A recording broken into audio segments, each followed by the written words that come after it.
They told us we were watching a rock drift through sunlight. They didn't tell us it was watching back. I'm not proud of how long I kept quiet. You don't spend 30 years in mission dynamics and orbital mechanics without learning which doors stay closed, which phrases die in an email draft, which anomalies get renamed as noise and sent to the archive. But there's a difference between noise and a heartbeat. There's a difference between a stone and a pupil that constricts when you look directly at it. You'll think I'm dramatizing. I wish I were. I wish this were just a story. It would be kinder that way.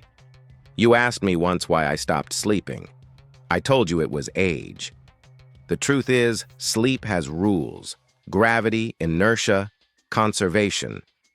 Wakefulness is where the rules fail. The first rule that failed was timing.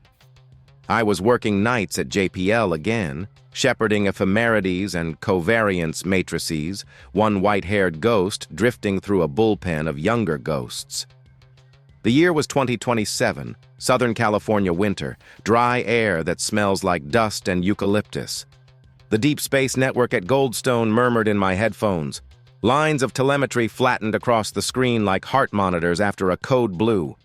On the far wall, a paused frame from the James Webb Space Telescope hung like an icon. Infrared bloom, a crowded cathedral of red-shifted congregants near the edge of knowable time. People kept saying James Webb Telescope discovery, like it was a spell that could conjure headlines out of raw light. The image had found an audience. The darkness behind the audience had found us. We called it Atlas, because the survey that first flagged it was Atlas, the Asteroid Terrestrial Impact Last Alert System, out on Haleakala and Mauna Loa. A kindness that the name already existed, and a cruelty that it fit. The minor planet designation came later, a string of numbers that looked clean on paper and dirty in my mouth. It was small by apocalyptic standards, a city killer, not a dinosaur ender. You could fold it into your fear and still go to work. At first, the projected track was textbook. It would pass by, talk to our tides a little, and forget our address. Then it drifted. Asteroids drift. The Yarkovsky effect, uneven heating, anisotropic thermal photons pushing like moths, outgassing, microcollisions, tidal flexures. We know the list by heart. But this drift was precise, incremental, like a chess player's hand. Every 21 hours, a tiny radial acceleration appeared, always aligned with the Sun-Earth line, undetectable if you didn't stack the residuals across days and then listen for the low note beneath the noise. I listened, and I heard it. A throbbing in the math. A line that wasn't a line anymore. I logged the anomaly and sent it upstairs. My report came back with the usual yellow highlights. Reopen as thermal model uncertainty. I reopened it. I rewrote the model. I cooled the surface, warmed the shadow, rolled the emissivity dice again. The heartbeat persisted. The drift continued. Atlas bent its path toward a corridor of space we had reserved for a different fear. We don't say impact until we have to. We say keyhole. A keyhole is a narrow gravitational gate. Slip through it on this pass and gravity will fold the next pass into a hit. If you're lucky, keyholes are thin, a rumor of catastrophe painted across a wide sky. Atlas was adjusting toward one. I remember the air that night. It tasted like old coffee and the inside of a dead battery. The AC clicked, restarting its endless argument with the server racks. In the break room, someone had taped a printout of a penguin perched on a black door stamped with a red circle. Antarctica Secret Base. We get our jokes where we can. I had worked Antarctica once, if worked is the right word for wandering under a sky that burns your lungs, building sensors that would outlive your nerve endings. McMurdo's stainless steel smell, the forklift beeps echoing across ice like sonar, the way a kettle screams there. Not far from McMurdo, hidden in the dull white of no one's business, there is a place we don't mention in the holiday newsletter. It is as close to stillness as I have found. They say the wind scrubs thoughts away. It does the opposite. It polishes them until you can see yourself inside. The second rule that failed was causality. On a Wednesday, Webb took some calibration data in the mid-infrared band. We had requested it for a side project. Transient objects near the ecliptic plane, mostly a grad student's excuse to learn the pipeline. The image looked normal until it didn't. In 3 frames, a filament of darkness cut across a thermal background in a way no shadow should. Not absence, curvature. As if something had briefly lent mass to the light and then withdrawn the favor. Later, we would call it a micro-lensing event without a lens. At the time, I called it a bug. I told the student to rerun the flat field and recheck the bad pixel mask. The filament persisted. It passed through the coordinates Atlas would occupy in 89 hours if its drift continued. When a coincidence aligns with a fear, you test your fear until it breaks. Mine didn't. The heartbeat in the residuals synced with the micro-lensing's timing. 21 hours. Change. Pause. Change. Like counting breaths in a panic attack. I tried to forget this and couldn't. I told my boss that I needed more data. He told me we had a budget. I told him I would use mine. On Friday, a man I had met once, in a room without windows, called me from Nevada. He used 2 names. He told me to pick one. I chose the one that sounded less like a lie. He said there was a test in the desert we might want to see. An Area 51 experiment on inertial frames and quantum fluctuations. Words that make people's mouths feel smart, that make certain doors open. He didn't say vacuum drive. He didn't need to. I asked why this concerned an asteroid. He said, because the vacuum is a keyboard and someone is typing. I flew to Vegas on a red eye, rented a car that drove like a hurrying apology, and watched the dawn break over mountains that looked like sleeping animals. At the gate, they took my phone and my watch, and the irrelevant bracelet my daughter had made when she still believed in paper crowns. They gave me a badge with a color that doesn't exist on the visible spectrum. We drove past hangars that pretended to be tired, bunkers that pretended not to listen, a runway long enough to land a decision. In a low building that hummed like a prayer, I met a woman with hands too steady for lies. She had the mapped, careful face of someone who had learned to argue without raising her voice. She showed me a chamber. It was a cube hung in a vacuum like a spider's web, threads of sensor lines crossing a darkness so clean that looking at it felt like treason. "We're measuring negative pressure," she said. "Casimir forces. Noise in the emptiness. Not new. The new thing is the coherence." She pulled up a spectrum. Peaks at intervals that tasted like 21 hours when you said them inside your mouth. We see this across different enclosures. It's like someone tapping very gently on the skin of the world. Someone? Something. Don't anthropomorphize it. Don't make it comfortable. It isn't. I tried to make a joke about poltergeists. She didn't laugh. She switched the display. A map of the sky, the ecliptic traced like a stitched scar. Crosshairs near where Webb had seen its filament. The spectrum peaks widened. "The tapping moves," she said. "It seems to coordinate with mass along certain trajectories. This week," she pointed, "here." "Atlas," I said. She didn't nod. She didn't need to. On the flight back, I pretended to sleep. I counted oxygen masks. I listened to the engine and wondered if it too heard the tapping. At JPL, the heartbeat was bolder now, a dancer more willing to be seen. Atlas pivoted. Not much, just another whisper, but gravitationally the whisper had teeth. The corridor, the keyhole, caught the edges of its uncertainty cloud. We scheduled radar ranging with Goldstone, enlisted Arecibo's ghost by way of a network of smaller ears. We stole a slice of test time, argued for a sliver of Hubble, and pushed for more Webb. The paper trail spoke in acronyms and politeness. In back rooms, people said the words we were trained not to say. Impact probability. Public risk. Atlas impact. I drank coffee that had forgotten it was once a plant. I became older in ways that had nothing to do with birthdays. You can sense when a complex system starts caring about you. The world's news cycle turned its head a degree toward rocks and sky. Not because of Atlas, no, we're trained to contain, but because of a different near-Earth past that was safe enough to publicize. We bled our fear into that story and hoped it would satisfy. It didn't. Fear is an ocean. It takes the shape of its basin. Here is the part I am ashamed of. I went back to Antarctica. I told my wife it was a calibration trip, a cross-check on an old neutrino project we had mothballed. She asked if I would be somewhere with walls. I said yes. I hugged her too long, like a thief.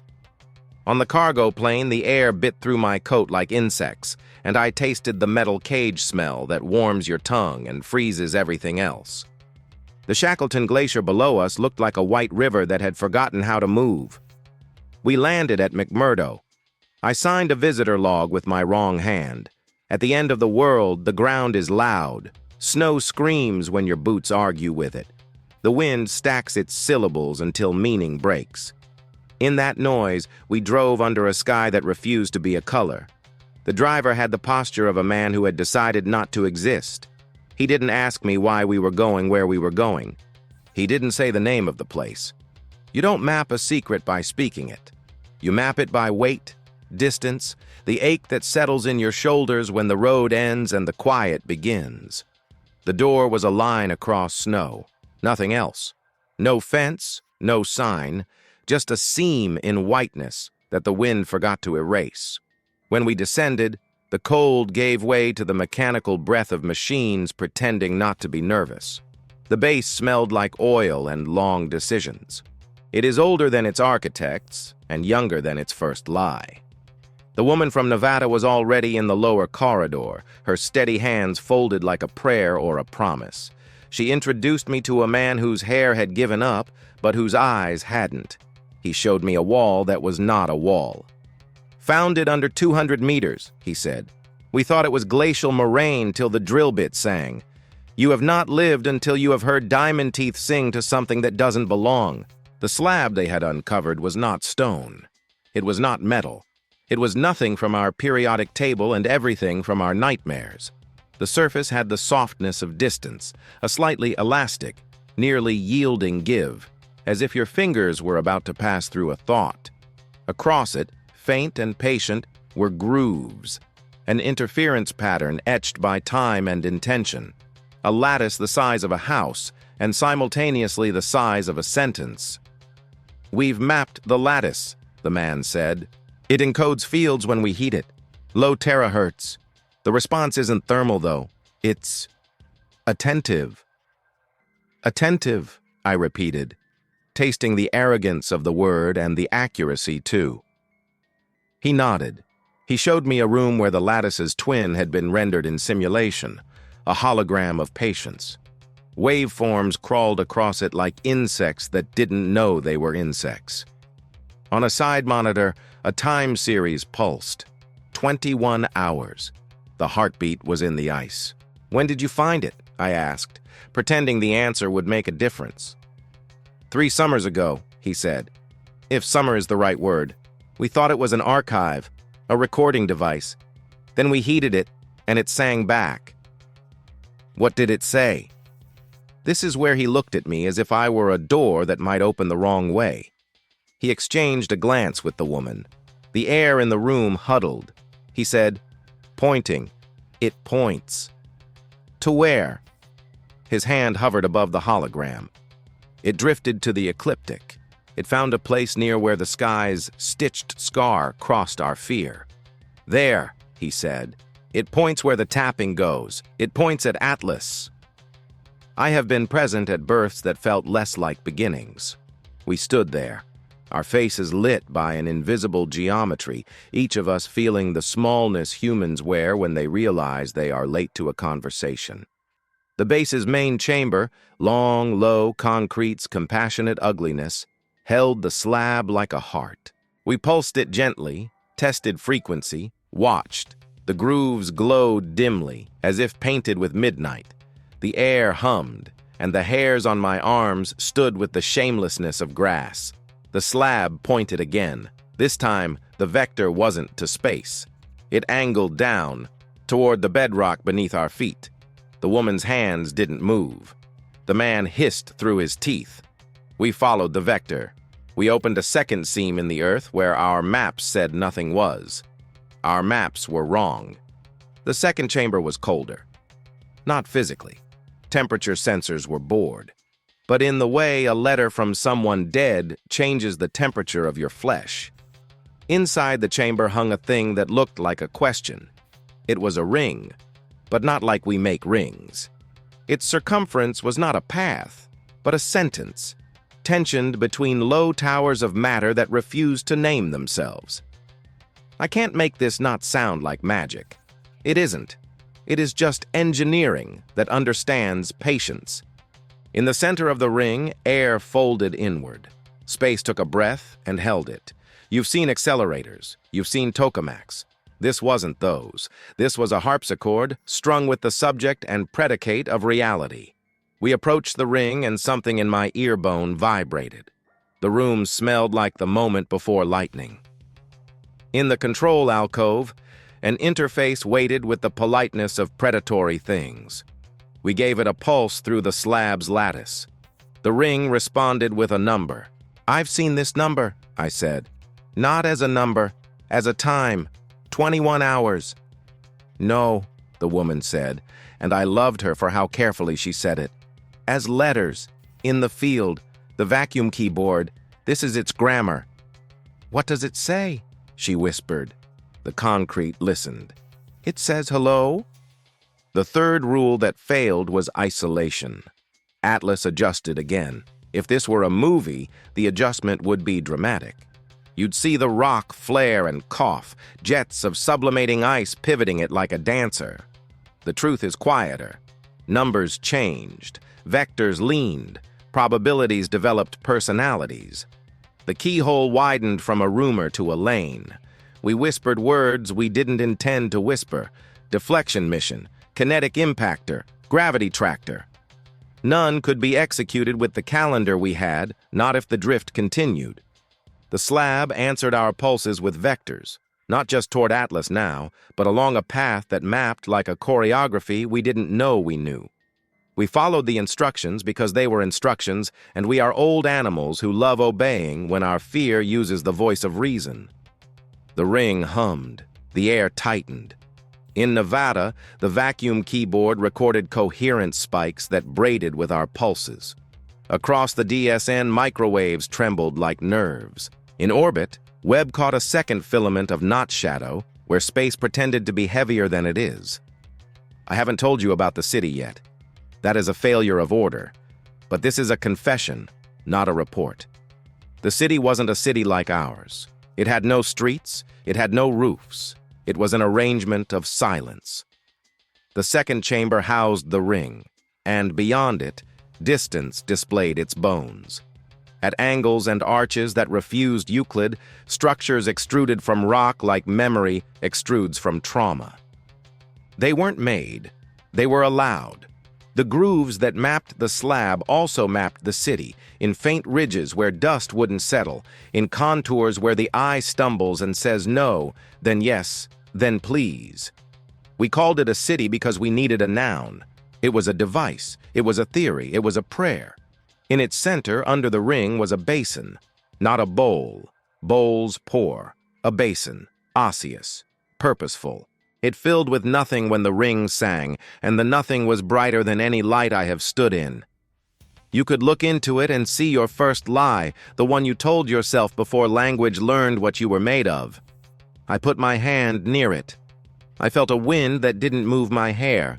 I thought of my daughter's bracelet and the space her room left when she moved out, and how furniture is a language too. I thought of my wife making tea and the way steam makes time visible. The woman from Nevada touched my elbow, not to stop me, but to say we had agreed to grow old. I stepped back. We spent days inside that chamber. If you think I slept, you're misunderstanding the creature I had become. We sent pulses through the slab and watched the ring answer. The ring spoke first in arithmetic, then in topologies. Then, in a kind of grammar that described who we would be if we were honest. The vacuum keyboard coherence network reported that the tapping had turned into music.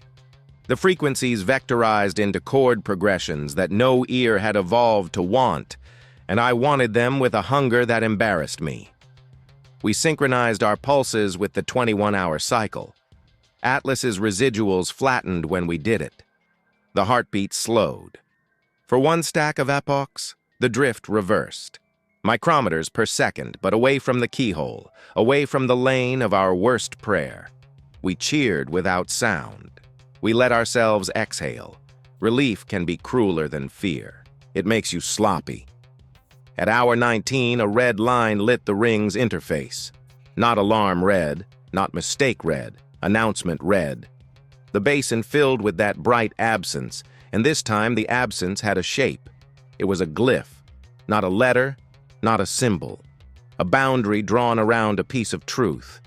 The woman took my hand without noticing she was taking it. And that made me love her in the precise way you love anyone who holds you near the edge of your better self. The glyph resolved into geometry we could almost say aloud. Almost. It's showing a map, the man said. He had not spoken for an hour. A path, from Atlas to here, or here to Atlas. Transit, I said. Bridge, the woman said. We are arrogant. We put airlocks on our secrets as if secrecy were oxygen. We engaged the ring at the moment the glyph's curve swept through its own center. The room went flat. That is a physics metaphor, but it is also physical. Sound lost perspective. Smells forgot their order. Light mispronounced itself. In the basin, blackness flowered like it had always wanted to. In the heart of that flower, a shape walked. If you ask me what it looked like, you're asking a better question than you know, because looked implies our eyes can host it. They can't. The shape was a subtraction. It was a compilation of everything your retina says no to when you're not paying attention. It was the difference between noise and message. It stepped from the basin and the floor didn't mind. The woman's hand broke my hand because she squeezed so hard and neither of us let go. It wasn't tall. I need you to know that. We think height is wisdom. It isn't. The shape was the size of a promise you can keep. It paused, considerate, like a person arriving late to dinner and waiting for the table's rhythm to include them. It lifted what might have been its head, and the lattice on the slab hummed with the politest ache. The vacuum coherence network in Nevada sang a harmony we didn't deserve. Webb turned its mirrors infinitesimally, as if to face a voice. The shape composed a sound. Imagine a cello string pulled across a canyon of years. Imagine a thunderclap reversed into a whisper. Imagine your name said correctly in a language you had forgotten was yours. That was the sound. It contained the 21 hours like a hand contains a coin. It stroked the part of my brain that holds hunger and said gently, "Here." We realized too late that the bridge went both ways. Above us, Atlas drifted again, but not toward the keyhole. It drifted toward the alignment that makes a microphone of the Earth's magnetosphere. It used our planet as an antenna. The vacuum keyboard lit everywhere at once. Coherence pounded like surf on glass. Under the ring, the basin bloomed a second flower and a third. I don't know how many. I lost count at the same moment I understood counting had never been the point. The shapes spoke to one another without sound. The slab translated with light. The ring made a sentence in the air, and that sentence was a door. All the hair on my arms agreed. The woman let go of my hand, not because she wanted to, but because we needed both hands to be the kind of animal that might survive this. The man whispered, "It's not about deflection." He was right. Every time we pulsed the slab, every time we celebrated the flattening of a residual, we had been answering a call. The drift was a conversation starter. Atlas was not a bullet. It was a whistle. It had adjusted course not to hit us later, but to sing now.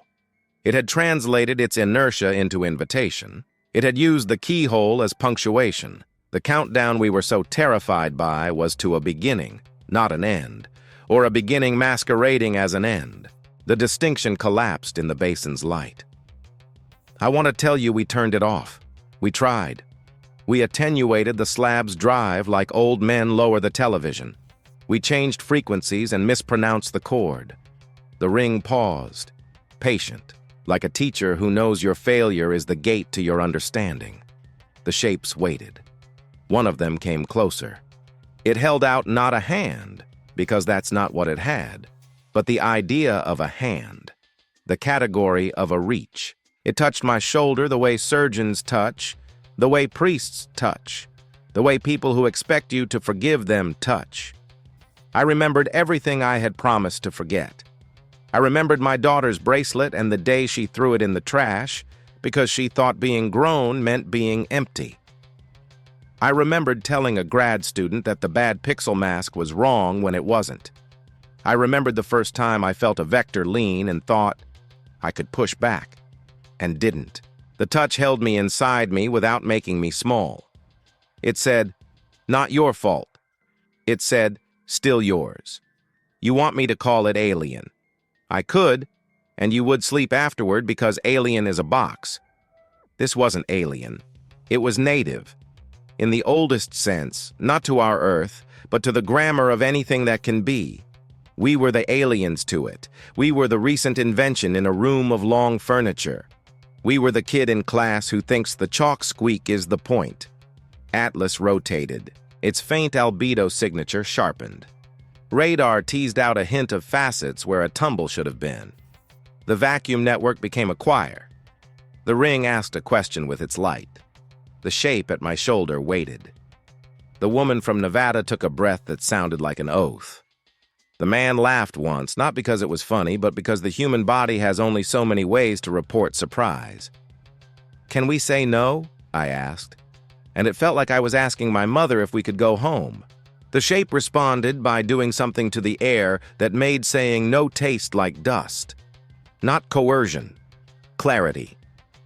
The basin showed me a view. Earth's field lines, auroral curtains tense like violin strings. Atlas nested at a node where our planet's voice carries farther than it should. The keyhole we feared appeared as a little scar in a complex tapestry. It wasn't aiming for it. It was aiming for us, which is worse and better. "You want relay?" I said. I don't know why I spoke aloud. The shape showed me something like applause and something like grief. It showed me a sequence of rocks across the inner system, each one slightly less random, each one now slightly more here. Not a swarm, a sentence. We had read every asteroid as an accident. Some were alphabets. We debated the ethics of being a letter. In Pasadena, the team ran Monte Carlos until the servers sweated. In Nevada, the coherence network saturated, overflowed, learned a new curve for noise. In Maryland, at Goddard, someone wrote a press release whose verbs didn't betray us and whose nouns held. In Antarctica, under the ring, we wrote with light on the slab, and the slab wrote back. I didn't go outside for a day or two or three. Time learned another tense. We can skip the part where the White House called. We can skip the part where an agency with a name like a closed door asked me what I would do with a single wish. We can skip the part where my wife left a voicemail that was calmer than any person should ever sound, asking if the tea kettle was unplugged. In the chamber, the shapes waited with patience that hurt to look at. When they finally moved again, it was to step away from us. The basin dimmed, the ring unbloomed.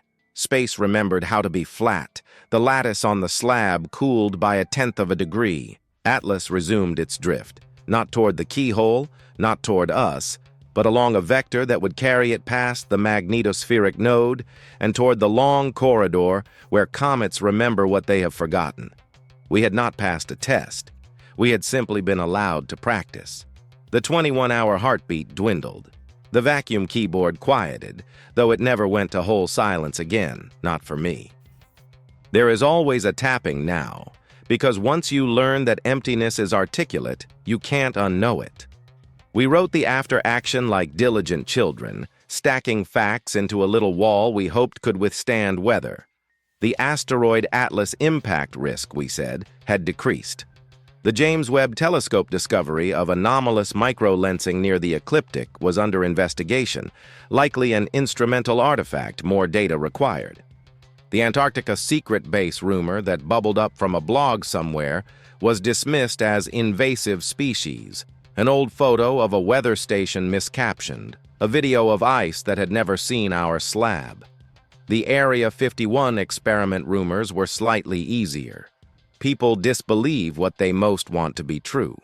We gave them the disbelieving to do. They obliged.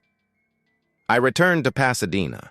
I returned to my wife and the way she opens the window when it rains because she likes the smell of wet concrete. I returned to my desk and the polite software that waits for my next sentence. I returned to sleep, not because it obeyed me, but because it forgave me. When I woke at 3, as I do now, I listened to the air. Sometimes it taps, sometimes it doesn't.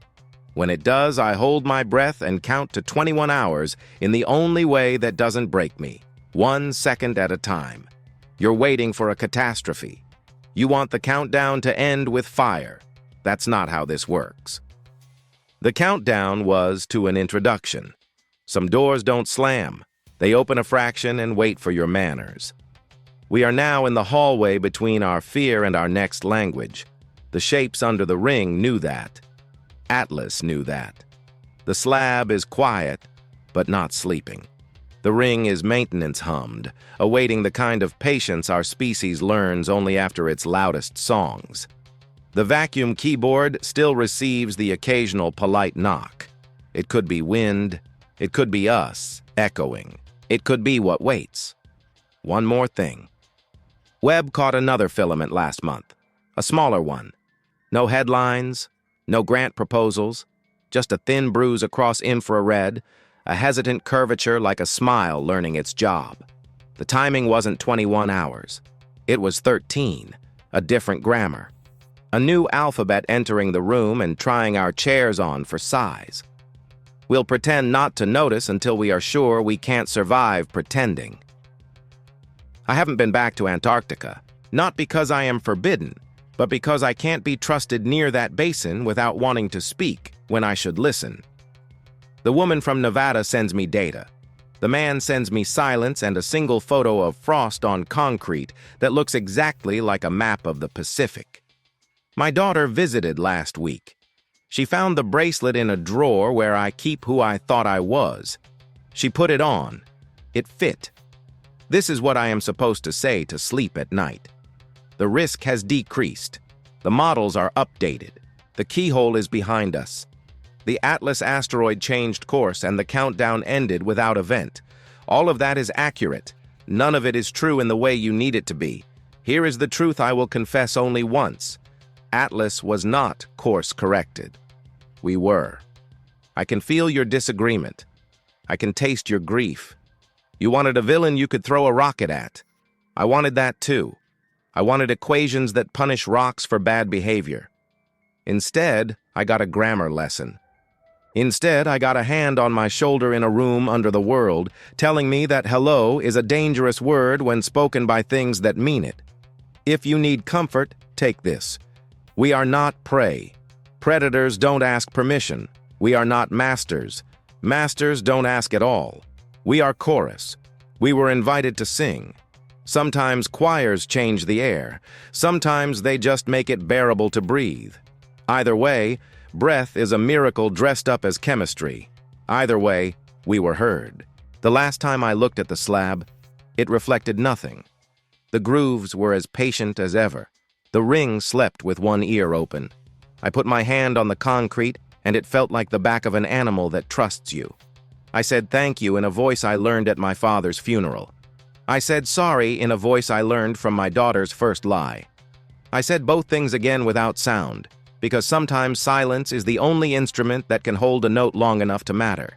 When the next filament comes, and it will, someone younger and braver will stand where I stood and decide how to tune the grammar. I hope they remember that keyholes are doors, but so are throats, and so are eyes, and so are hands. I hope they remember that asteroids can be punctuation, and that punctuation can save a life. You asked me why I stopped sleeping. Because there is a tapping in the dark now, and I know what it means. Because I have heard hello spoken by something that meant it farther than any horizon. Because when I close my eyes, I see a ring that isn't a ring, and a basin blooming nothing brighter than what we have words for. Because the countdown didn't end. It changed tense. Because the truth isn't loud. It's patient. Lean closer. This entire world is a whisper practicing how to say its real name.